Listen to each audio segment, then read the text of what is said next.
محمد رسول الله. nguur def ci aéroport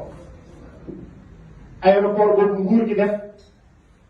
amul benn loo xam ne mën nañ cee teg loxo tey après 47 ans ou 50 ans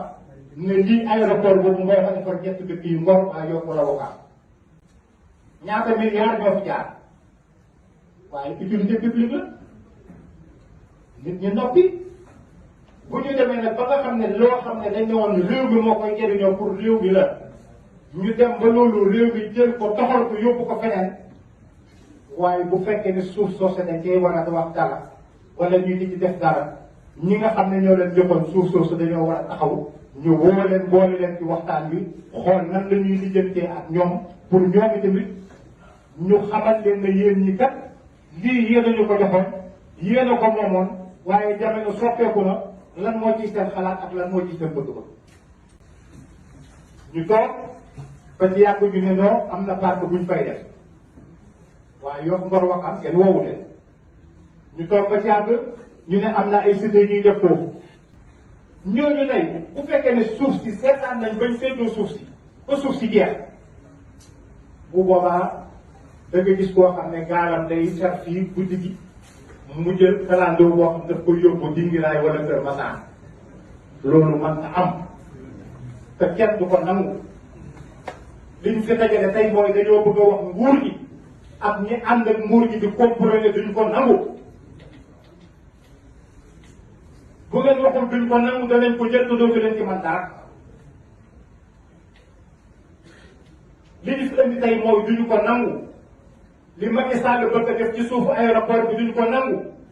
képp ku jàppale Macky Sall pour mën a xañ Ngor Ouakam duñ ko nangu kon ñu ngi lancé appel Ngor Yoff Ouakam nañ jóg ñu ne Ngor Yoff Ouakam kaay leen ñu booloo seet nan la ñuy xeexe daje bii tey Ngor mi ngi fi Yoff mi ngi fi Ouakam mi ngi fi kon dañuy wax alhamdulilahi rabbil alamin ñuy dellu si di wax ne dafa am ñoo xam ne dañ koy ñëw ngir jàppale nekk suñuy kilifa ñi nekk suñuy nijaay ñi nekk suñuy baay ñi nekk suñuy dëkkandoo ñi nekk suñuy goro ñu ngi leen di jaajëfal bu baax a baax loo bokk kenn du nekk woon da ngaa war a ñëw teg fekke kon ñu ngi leen di jaajëfal bu baax di wax leen ne gis nañu seen taxawaay ma xam ko ci jub xam ko ci dëkk bis bii bi mu amee kenn sant ko pour ma invité Mame Matar kóllëre bi ma seq ak moom moo tax ma invité dafa dañuy jógee leen ne Ngor Yoff Ouakam wax naa leen ne am naa koo xam ne sama xarit la sama wëllëre la maa ko invité pour que mu ñëw teew tey ci bis bi kon Mame Matar maa ngi lay gërëm bu baax a baax maa ngi yow li ñu boole du politique waaye nag fépp fu ma taxaw yaa nga ko ñu ngi lay ñaanal yàlla la yàlla defal jàmm xeex di ngay xeex muy jëm ci lu baaxal réew mi luy dëgëral diine luy bañ a yàq tradition yi luy bañ a yàq dëkk bi nga di ci nekk yàlla la yàlla kattanal ba lépp loo xam ne yaa ngi ko ciy def yàlla may la ci loolu laa ne woon dinaa leen ko wax maa ngi gërëm ñëpp. yàlla dafa dogal Seyna Issa invitation bi nga ma invité da nga ma invité foo xam ne duma fi gan ndax Mame Mbaye Laye bi sama doom laa ko dénkoon muy turandoo Mbaye Diop Sali ñu ngi dëkkoon ci kër gi ci angle bi jàkkaarloo ak mausolée Seydina Limamou 2001 ba 2011 fukki at dëkk naa ko fi kon fii duma fi gan loolu pour wax ne ndem ñu ngi doxal Ngor lépp luy seen mbégte suñu mbégte la war a doon waaye itam foo leen amee naqar war nañoo teew rawatina ngeen invité ñu coow li nag li indi wax ji te mu waral sëñ Mame Mbaye Laye yëkkati ci ay kàddu d'apaisement coow li nañ ko duut baaraam mooy aéroport bi état bi bëgg a hold up tong ko séddoo ko bàyyi fi njabootu Seydina Limaamu loolooy wax ji. ci loolu nag am na information yu ma leen di jox ndax gëstu nañ ci ginnaaw bi nga xam ne Seydina Issa invité woon na ma ca point de presse ba mu defoon fële ci hôtel ba mooy ñoom def nañu ay réunion secrète luy ndeyu secrète xanaa la nga nar a dox ak la nga nar a wax du jàmm. réunion secrète boobu am nañu fa lal pexe li tubaab di wax amalgame mooy surtout yéen taskatu xabaar yi xam ngeen li may wax am na fi ministre de l'intérieur bu siiwoon te amoon xorom daan yëkkati ay kaddu ci boobu walla ñu di ko wax Charles Pasqua nee na un état su bëggee narmeelal benn dossier bu ko bëggee étouffer technique am mooy daf koy fob dugalaat ci beneen dossier fob beneen dossier dugalaat ko ci biir fobaat beneen dugal ko ci biir ba dootoo mën a def xaaj ak seen ci pexe boobu la gaa yi ne. amalgame bi mooy ñu ngi bëgg a dendale litige foncier aéroport bi di titre foncier 4407 di ko bëgg a dendale avec la loi 6446 du 17 juin 1964 Senghor a ko fi indi woon ñu di ko wax la loi sur le domaine national jaxase boobu la gaa yi bëgg a def te ça ne passera pas parce que bokkul domaine national ak lii xew ci aéroport bi c'est différent domaine national pour fàttali leen li taxoon Senghor yëkkati ko c'est parce que suñu ay maam yi lébu dafa am càggante gu ñu amoon mooy suuf ya ñu denoon ci seeni baay doon na ko ci seeni maam ay propriété coutumière la yoo xam ne amul immatriculation ay ndono la Senghor dal di yëkkati kaddu ci mois de juin 1964 daal di def communiqué ne ñu ngi may bunt famille yi nga xam ne dañ doon donnante ay suuf ba mu egsi ba ci seeni génération ñu ngi leen di may bunt pour ñu régulariser lu waay indi ci kayit rek loo mën a indi baax na kayitu ndono attestation d'héritage ngeen rapproché wu des services du cadastre et des domaines ñu immaturité ko ngeen am titre foncier loolu moo taxoon a jóg la loi sur le domaine national waaye ba état bi defee boobu communiqué 1964 médias yi développé wul woon benn journal la fi amoon mooy Paris Dakar ginnaaw gi moo tudde Dakar Matin tudde tey Soleil benn rajo fi amoon di rajo Sénégal moo tax message bi jàllul am na ñu ko déggoon nag daal di daw ci service des domaines et des cadastres sàmmonteeg sart yi ñu daal di immatriculer seen terrain ñu am seen titre foncier dellu toog waaye majorité bi yëguñu ko Senghor yokkaat délai bi ba décembre 64 dëgg la nit ñi gën nañu xaabaabal ñëwaat waaye ba tey majorité bi régularisé wuñu seen suuf waaye terewul ñoo ko moom léegi lan la état bi def état bi ne ah jeex na jox naa leen ñaari délai jeex na kon ñi immatriculé wul danaa fab l'ensemble de vos propriétés foncières coutumières ñu yàkkal ko état bi daal di ko déverser dans la propriété foncière de l'état loolu mooy loi sur le domaine national état jël ko def ko moomeel suufu jàmbur de ba pare ña ko moom ñu jox leen ay permis d'occuper sëñ Issa dafa mel ni ma jël sa suufu maam ba noppi jox la permis d'occuper nee la abal naa la ko loolu mooy loi sur le domaine national c'est la plus grande injustice foncière du Sénégal indépendant ba pare nag permis d'occuper bi c'est à titre précaire et révocable dontele sa suufu maam la man état abal naa la ko te saawu ma ko neexee jël ko loolu mooy la plus grande injustice foncière du Sénégal indépendant dëgg la nag collectivité la bu jóg na ci am na lu mu ci dox man personnellement fekk naa benn réunion le 27 novembre 2007 palais de la République président de la République Abdoulaye Wade moo ko présidé si la joxe ndigal pour ñu taxawal commission pour injustice boobu ñu réparer ko commission baa ngi doon liggéey ñu bari jot nañ seen titre foncier waaye ci gàttal dama doon ubbi foofu pour nit ñi xam les manœuvres qui sont en cours parce que loi sur le domaine national Senghor defar la ci jublu woon waaye dafa mujjee nekk saafara bu jur jàngoro loi sur le domaine national nag ça n'a rien à voir ak le titre foncier 4407 muy les 864 hectares bu aéroport. Ça n'a rien à voir xam nga lu tax ça n'a rien à voir aéroport bi c'est une réquisition pour cause d'utilité publique.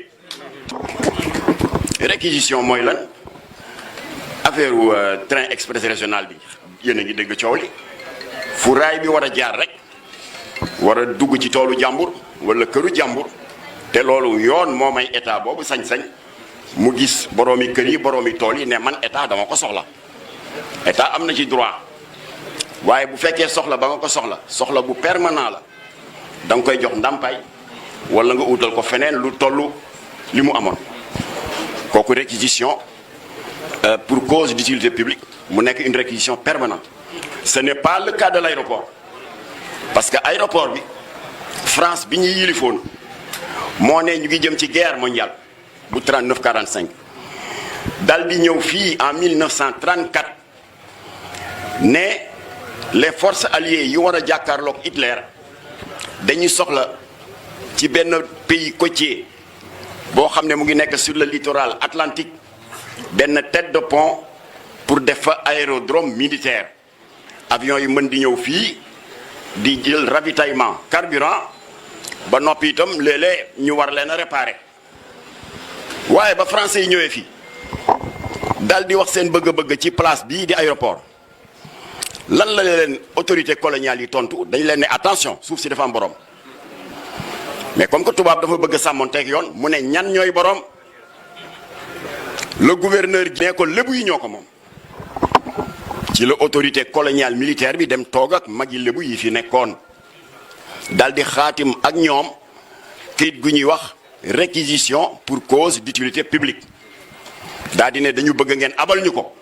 parce que ci guerre la ñu jëm lébu yi abal leen ko 864 hectares 8,640,000 mètres carrés loolu du lu tuuti ñu daal di ko jariñoo ba guerre ba jeexee en 1945 le pouvoir colonial militaire ne moom sama mission jeex na daal di jël suuf si jébbal ko le pouvoir colonial civil ñooñu transformé aérodrome bi parce que aérodrome la woon avant aérodrome militaire ñu transformé ko def ko aéroport moderne avec une fonction commerciale ñooñu ñoo dem nag ba indépendance ñëw ñu jébbalaat ko ba tey boolewu ñu lébu ci waxtaan bi ñoom ñu moom suuf si ñu daal di ko jébbalaat le pouvoir administratif du Sénégal indépendant mu daal di tàbbi ci loxo état parce que yoon dafa wax ni autant may nañu état le droit mu def réquisition forcée pour cause d'utilité publique autant le même texte dafa ni bu fekkee li taxoon nga def réquisition bi c'était limité dans le temps et c'était le cas parce que guerre bi 39 la jeex 45 alors bu fekkee c'est limité dans le temps soo paree ñaar moo mën ne nga delloo boroom alalam wala nga jox ko ndàmpaay état defu ci bii defu ci bee waaye terewul ba tey suuf si ci loxo lébu yi la ne alors léegi nag ñu dem ba yàgg ñu ne dañuy moderniser aéroport bi léegi dañ koy toxal lébu yi daal di dundewaat yaakaar daan ne xanaa nag dinañ wax ci ñun ba tey état faalewu leen dal di toxal yemuñu ci toxal nag dañu commencé may bët les 864 hectares ma jox leen information tong-tong bi mu ngi commencé le 1er mars 2013 et je prends à témoin le premier ministre Abdou Mbaye qui était là ci la séddoo bi commencé maa ngeeg benn lettre boo xam ni parce que defe nañ ne Jamra bu ne maa ngeeg lettre rek ñu defe ne liste góor jigéen ñi maa ngeeg benn lettre boo xam ne le premier ministre Abdou Mbaye moo ko bindoon le ministre de l'intérieur de l'époque mu di Pathé Seck ne ko jot na ay information may Abdou Mbaye ministre de l'intérieur premier ministre que 864 hectares aéroport bi te nga xam ne léegi aéroport bi day toxu am na ñu tàmbali di ci def des actions irrégulières et des occupations irrégulières mu daal di jox ndigal ministre de l'intérieur ne ko créel ma une commission nga saytul ma loolu le 1er mars 2013 Abdou Mbaye ak may dégg waaye dañ ci teg di ay fan yu néew rek le 10 avril 2013 ñamu sasoon loolu def rapport yónnee ko waaye rapport ba benn liste la liste tong-tong maan yi ñii prévoir nañu ay villa de luxe ñii prévoir nañu tabax fa restaurant ñii prévoir nañu ay dancing ak casino kartukaay xaalis xeetu mboy yàlla yépp mu nga ca plan ba Abdou Mbaye jot na liste boobu le 10 avril 2013 kon tong-tong bi ak tooñ bi ak jël alalu jàmbur di ko séddoo te waxoo ak moom 2013 la commencé na ngeen xam loolu. Pendant ce temps ñu ngi tong-tong loo xam ne tànk ko moom Wakaam Ngor Yoff pendant ce temps ana waa tànk mais y a l'avancée de la mer Wakaam Ngor Yoff dafa xat léegi appel Seydina Limamou yéen a ma ko gën a xam bu amee parking amu fi man gis naa ñoo xam ne dañuy gaare seen oto pas droit jël taxi ñëw bu nawet ñëwee inondation bi day ñëw ba rajaxe Maguilène Senghor doomu Yoff doomu Wakaam doomu Ngor ñu ngay buuxante ci pantre yi da ngay gis pantre 4-5 xale fanaan fa xale yaa ngi buuxante ci perron yi man gis naa kër goo xam ne xale yi ca waañ ba la ñuy fanaan pendant ce temps 864 hectares yoo xam ne ñoom ñoo ko moom seen maama ko moom ñu xañ leen ko di ko séddoo entre politiciens et hommes d'affaires daf bu fi jàll ça ne passera pas léegi nag am na ko ko wax léegi fay ñu naar ba xoromam état fayul naar ba xoromam su ma nee état nag yéen intellectuels yéen ma gën a xam loolu état continuité la c'est impersonnel li tax ma ne fay ñu ko xoromam dafa am teraanga ju rëy bu leen njabootu Seydina Limamou jiwoon ñoom état fii la Senghor toog en 1970 dal di ne les logements moyen standing et grand standing mu di Sicap mu di Mermoz et cetera poste sénégalais attanu ko dama bëgg a pàkk bu yaatu def fa un projet de logement sociaux gars yi ne ko demal nga seetu Lebu yi ñoom bari nañ suuf Senghor moo sol dàllam ñaan audience Baye Seydi Thiaw Laye le 3e xalif de Seydina Limamou Baye Seydi daal di dawal yërmande ne ko comme que c'est pour l'intérêt supérieur de la nation danaa la jox gratuitement 364 hectares moom la Senghor tabax unité 1 ba unité 26 bu Parcelles Assainies Baye Seydi Thiaw moo leen ko jox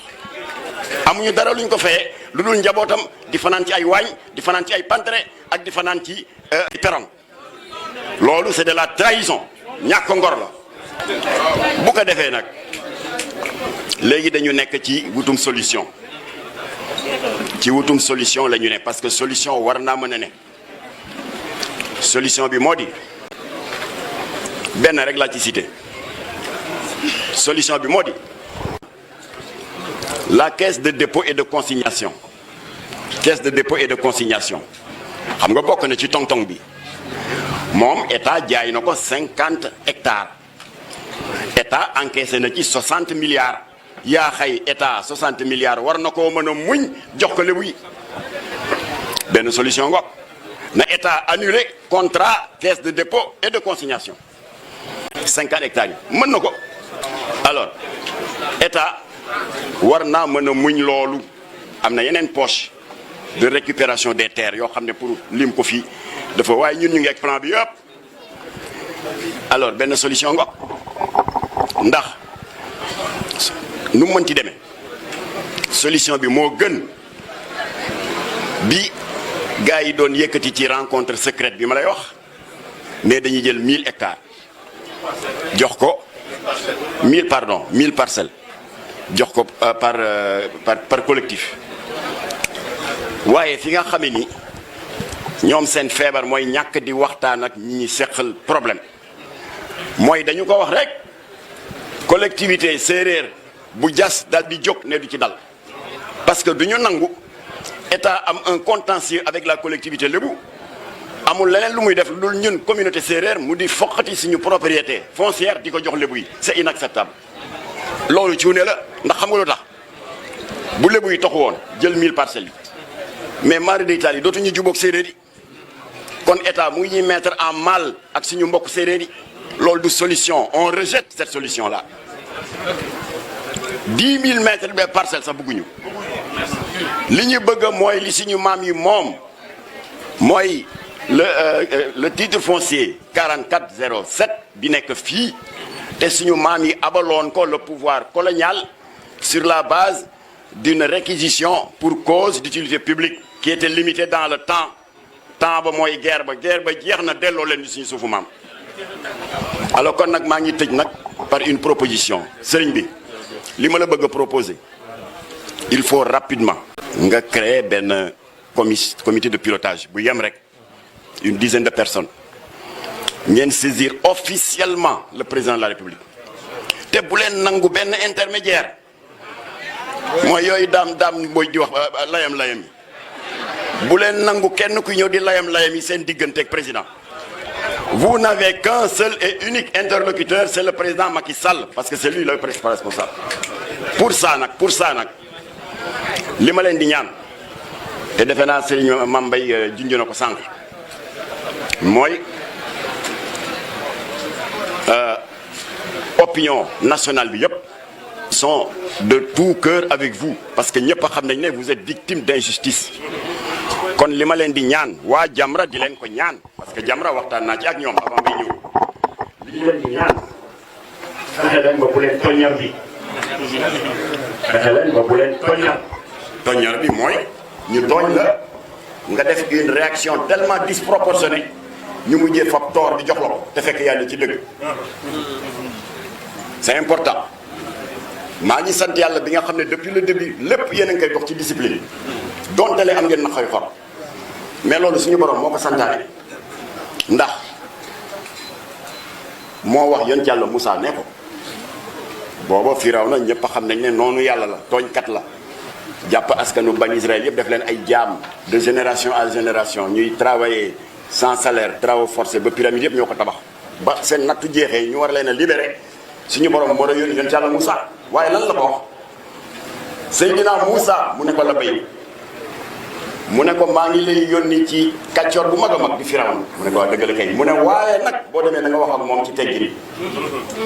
yéen a nekk ci dëgg mais teggin gii am fii bu leen tàggoog moom na ngeen continuer am la sympathie de toute l'opinion publique sénégalaise parce que opinion bi yëpp ànd nañoo ak yéen te ñun suñu làmmiñ lañu yor tàmbali naa ko démb à 2S defe naa suivre ngeen ko 2S pour Sénégalais yi xam ne dañu leen tooñ ah comme que dañu leen tooñ nag teg leen yëpp ci teggi bi sëñ Issa leetar ba na gaaw dana am ku ma la booleel pour mu egg direct ci président Macky Sall bañ a jaar ci borom layam direct. Et pourquoi c'est important? C'est important parce que président dina xam ne vous êtes discipliné donte le dañ leen tooñ. yàlla dogal Seydina Issa ànd ak gàngooram ñëw kër gi ñu defar lettre bi ma ne leen dinañu fexe ba président jot ko ak loxoom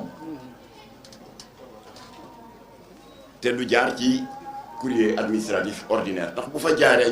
ñu sàkkal ko pexe wax jooja dem mu am ay saay-saay yu kar courrier bi à la présidence ma ànd ak Seydina Omar Ngala Diagne ak beneen ndoyen bi nu mu tudd waaw voilà ñu nax leen ñu daal di jël ñaari lettre dugal benn bi courrier gars yi kale ko fekk lettre bu baax ba am na ku ma woo ci cabinet présidentiel Macky Sall ana ki sant Ndoye moo ko yóbbu kan la Mamadou Ndoye ma ne ko boo demee ba buntu pale nga woo ko mu wax la ban bureau nga koy fekk nga jox ko mu daal di koy yóbbu jox ko gars yi yóbbuñu ko fekk bloqué nañ ji de defe na affaire yu dee man daal ñi ñoo say-say rek yow bu dee amoo looy nëbb ñii dañu nekk di laaj seen ak seen yelleef boo leen ci mënul jàppale nga bàyyi leen laaluñu sa bos suuf la soo xam ne seen maama ko fi bàyyi woon ay saax-saaxee am ci ba état reconnaître ne moo tooñ ñu ngi def yi jéego si njekk ak teraanga ngir réparer nga jàppale leen ci waaye amoo loo def lu dul dem di joxe instruction buntu présidence ne bu fi courrier bi ñëwee boleel ke leen ko bloqué nañ ko waaye courrier dëgg bi dem na ba ko Macky bi ko président Macky Sall la jotee te maa ngi ko ciy gërëm parce que yëpp mënoon na ko ci bañ a fekk daal di ko imputé son chef de cabinet Mame Mbaye Niang. Mame Mbaye Thiam def na ci taxawaay bu rafet ndax en moins de 10 jours woo na ñoomin Omar Ngalla ak kan yéen ñi demoon ñetti collectif yi woo na leen pour ñu waxtaan ci gàttal comme que aéroport bi dafa compliqué et il faut comprendre le président te nee na li am solo mooy ñu jox leen suuf l'essentiel na nekk ci secteur bi te mu bañ a nekk ca mbanda foy bi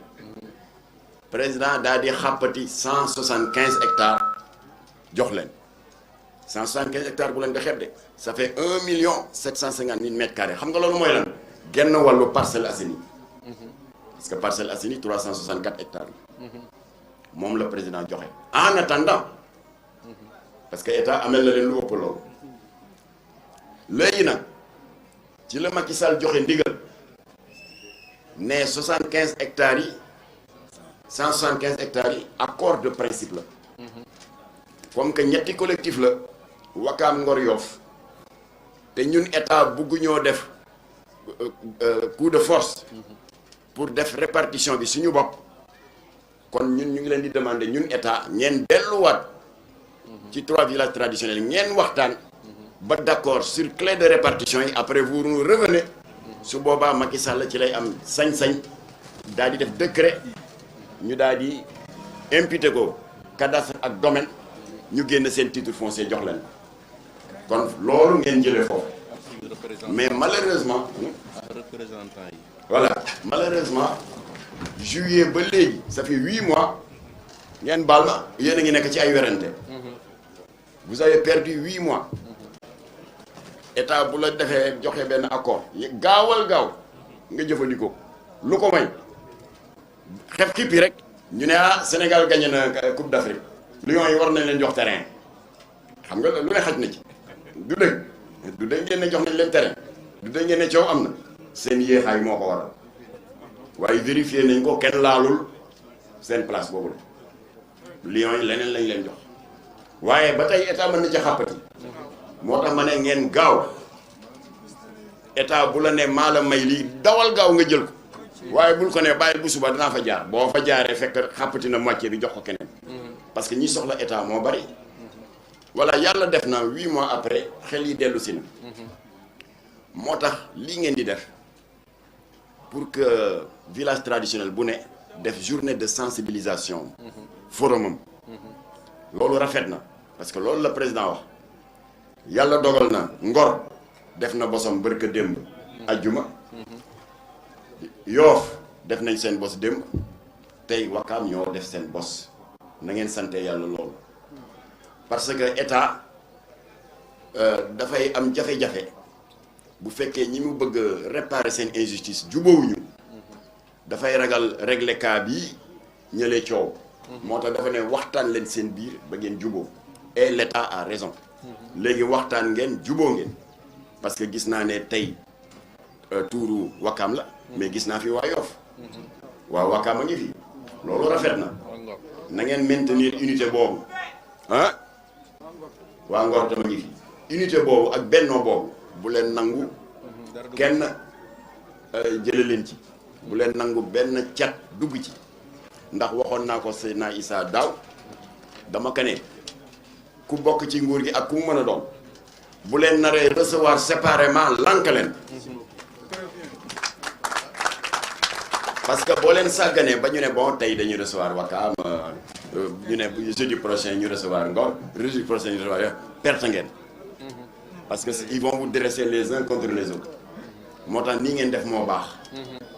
alors kon nag Seydina Omar Ngalla lii moo doon dernière étape bi bu leen fàtte ne am na kilifa gu ci dugal loxoom te man kooku dafa ma doy ci njaboot Seydina Limaamu la bokk mu di Serigne Mouhamadou Lamine Laye di porte parole xalifa bi am na kàddu yoo leen weccanteeg moom danaa ko woo su ma fi jógee dinaa ko encouragé dama ko rafetlu mooy bi ngeen bëggee def yëngu-yëngal defe naa le premier ngeen ko programme. waaw le premier mars. waaw mais dama bëgg a dalal seen xel. yëngu-yëngal boobu contre moo ko de. waaye na nekk la dernière solution. moom sax contre boobu. boo leen demee ba gis ne état sàmmul kàddoom. boo leen di yëngu-yëngal man damay ñëw bokk ci yëngu-yëngal bi. kon yëngu-yëngal bi bu leen ko na ngeen ko tegani nii. Serigne Mouhamadou Lamine Laye nee na leen. boo leen paree ñetti forum yi. ngeen ñëw seet si ma. moo taxoon nag ma ne Seydina Oumar Ngalla. tey bu jeexee. tubaab nee na il faut battre le fer pendant qu'il est chaud. na ngeen dajale ñetti résolution Ngor Yoff Wakam ngeen dem seeti Mouhamadou Lamine Laye parce que dafa neewoon bu leen dafa gum yëngu-yëngal may leen ma tuuti kon am na lu mu nar. boo leen ñëwee jox ko résolution globale ngeen déglu ko Omar damal ne boo leen ko joxee lu mu la wax ñun Jamra nañ ko yëg pour que ñun bu ñu jógee ñoo xam fu ñuy teg suñu tànk. voilà kon nag loolu na ngeen ko sante yàlla parce que tubaab dafa wax nekk c'est en faisant des erreurs qu'on apprend kon erreur bii fi amoon daaw ak yooyu yëpp jeex na alhamdulilah bi nga xam ne ñetti penc yi juboo nañ ci kàddu voilà craie de répartition bi nag man jox nañ ma brouillon bi am naa yaakaar ne xëy na adopté ngeen ko voilà léegi ay détails moo ci des xëy na après ngoon di ngeen mën a am séance de travail technique entre les mandataires de Ngor les mandataires de Yoff et de Wakam boo leen ciy pare daal amul tey la dimanche dañuy noppalu defal leen ko ngeen woo Mouhamadou Lamine bu leen wooyee tey dem leen bu leen nee ñëw leen suba ngeen ñëw suba waaye li may ñaan mooy boo leen koy jógee rapidement naa ko yëg parce que ka ma joxoon courrier ba te mu nekk ci cabinet président Macky Sall ñoom yëg nañ lii de woo na ma ne ma géey boo demee daal dimbali ñu rek nga ne leen ñu bàyyi pono yi ñuy taal ma ne ko ça dépend de vous jox leen li ñu moom ñu bàyyi taal pono moo tax bi ñuy ñëw fii mu ngi mel ni ni ñu koy waxati sax. jàpp nañu 9 xale yu ngor. jàpp nañu 9 dañ ko bunkériser. gendarme ngi partout.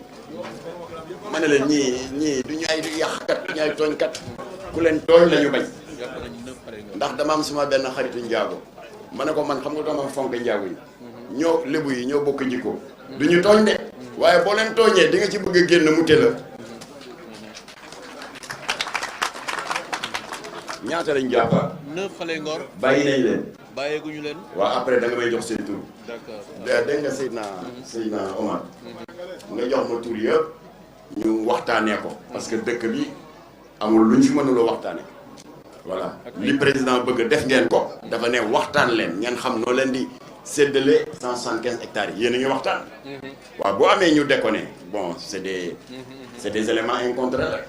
waaye jarul ñu di leen déféré. mbaa déféré wuñ ñu leen. si déféré nañ leen waaye. parquet. waaye ah non déféré guñ leen ah. vendredi lañ leen jàpp ñu ngi cong. ah waaw non déféré guñ leen déféré mooy ñu yóbbu la ci procureur après mu war la non. waaw il faut ñu gis commandant bi rapidement. loolu njuumte la rek. ndax ñii ñu téye erreur la rek dinañ ci dox pour ñu libérer leen waaye discipline bi am nii na ngeen continuer saxal ko day tax autorité gën leen a respecté day tax président de la République gën a sawar pour dossier bi féete bo voilà kon nag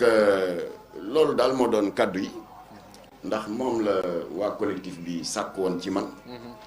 pour que ma mën a camper le débat voilà parce que buñ ko campewul ñu bari dañ defee ne da ngeen di am loo leen di ñaan état te yéen ñaanu leen da ngeen di laaj ñu delloo leen seen moomeel moo tax ma commencé ko 1939 ba fii waaw état moo abboon seen suufu maam pour la guerre bi jeex na dellool suufu jàmbur loolu la ñu wax na yal leen yàlla sàmm yal leen yàlla aar lii ngeen di séntu ci état te yéen a ko moom yal na ngeen ko muurloo mu ànd ak tal ak fekke parce que nit ki léeg-léeg ngay xataraayu di yóotu dara maar de tali xëy na du la fa fekk kon nag yal na ngeen ko fekke te kenn bañ a manqué yal na yàlla def jàmm ci réew mi te laqal ñu Sénégal fu yàq yeggul. Asalaamaaleykum wa rahmatullah.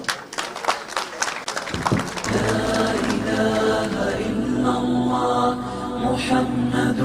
رسول الله